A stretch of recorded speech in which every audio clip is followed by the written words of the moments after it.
ಬೆಳಗಾವಿ ಜಿಲ್ಲೆಯ ಅಥಣಿ ತಾಲೂಕಿನ ಐತಿಹಾಸಿಕ ತೆಲಸಂಗ ಗ್ರಾಮದಲ್ಲಿ ಶ್ರೀ ಕುಂಬಾರ ಗುಂಡಯ್ಯ ಮಹಾಸ್ವಾಮಿಗಳ ದೀಪೋತ್ಸವ ಹಾಗೂ ದೀಕ್ಷಾ ದಶಮಾನೋತ್ಸವ ನೂತನ ಕುಂಬಾರ ಸಮುದಾಯ ಭವನದ ಭವ್ಯ ಉದ್ಘಾಟನೆ ಮತ್ತು ಗ್ರಾಮೀಣ ಭಾಗದ ಬಡ ವಿದ್ಯಾರ್ಥಿಗಳ ಅನುಕೂಲಕ್ಕಾಗಿ ನಿರ್ಮಾಣವಾಗ್ತಾ ಇರೋ ಶ್ರೀ ಸರ್ವಜ್ಞ ವಿದ್ಯಾರ್ಥಿ ನಿಲಯ ಭವನದ ಶಂಕು ಸ್ಥಾಪನೆ ಮಹೋತ್ಸವವು ಅತ್ಯಂತ ಸಡಗರ ಹಾಗೂ ಸಾಂಸ್ಕೃತಿಕ ವಿಜೃಂಭಣೆಯೊಂದಿಗೆ ಸಂಗೋಪಾವಂಗವಾಗಿ ನೆರವೇರಿದೆ.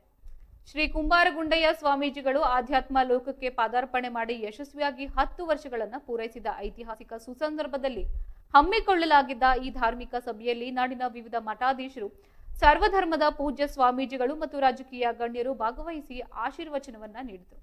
ಈ ದ್ವಿಗುಣ ಸಂಭ್ರಮದ ಸಾಕ್ಷಿಯಾಗಿ ಕೇವಲ ಬೆಳಗಾವಿ ಜಿಲ್ಲೆ ಮಾತ್ರವಲ್ಲದೆ ಸುದೂರದ ವಿಜಯನಗರ ಹಾಗೂ ಬಳ್ಳಾರಿ ಜಿಲ್ಲೆಗಳಲ್ಲೂ ಕೂಡ ನೂರಾರು ಕುಂಬಾರ ಸಮಾಜದ ಬಾಂಧವರು ಹಾಗೂ ಶ್ರದ್ಧಾವಂತ ಭಕ್ತರು ತಂಡೋಪತಂಡವಾಗಿ ತೆಲಸಂಗ ಗ್ರಾಮಕ್ಕೆ ಆಗಮಿಸಿದ್ರು.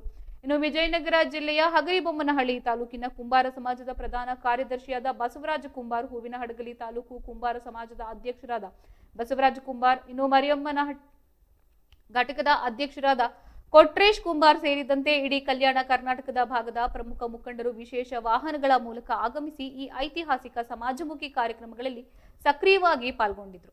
ಇನ್ನು ಇದೇ ಸಂದರ್ಭದಲ್ಲಿ ಮಾತನಾಡಿದ ಸಮಾಜದ ಹಿರಿಯರು, ಕುಂಬಾರ ಗುಂಡಯ್ಯ ಸ್ವಾಮೀಜಿಗಳ ದಶಮಾನೋತ್ಸವದ ನೆನಪಿನಲ್ಲಿ ತೆಲಸಂಗದಲ್ಲಿ ನಿರ್ಮಾಣವಾಗ್ತಾ ಇರೋ ಸರ್ವಜ್ಞ ವಿದ್ಯಾರ್ಥಿ ನಿಲಯವು ಮುಂದಿನ ದಿನಗಳಲ್ಲಿ ಗ್ರಾಮೀಣ ಭಾಗದ ಬಡ ಮತ್ತು ಹಿಂದುಳಿದ ವಿದ್ಯಾರ್ಥಿಗಳಿಗೆ ಕೃಪಾಶೀರ್ವಾಗಲಿದೆ. ಇನ್ನು ಶಿಕ್ಷಣದ ಜೊತೆಗೆ ಸಮಾಜದಲ್ಲಿ ಸಂಘಟನೆ ಮತ್ತು ಒಗ್ಗಟ್ಟು ಮೂಡಿಸಲು ನೂತನ ಸಮುದಾಯದ ಭವನ ಸಹಕಾರಿಯಾಗಲಿದೆ ಎಂದು ಹಾರೈಸಿದ್ರು.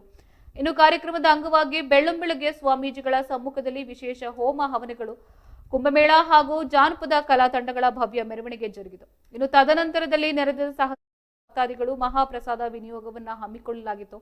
ಇನ್ನು ಅಥಣಿ ಮತ್ತು ನೆರೆಯ ತಾಲೂಕುಗಳ ಪ್ರಮುಖ ಸಮಾಜ ಸೇವಕರು ಈ ಒಗ್ಗಟ್ಟಿನ ಕಾರ್ಯಕ್ರಮವನ್ನ ಅತ್ಯಂತ ಯಶಸ್ವಿಗೊಳಿಸಿದರು.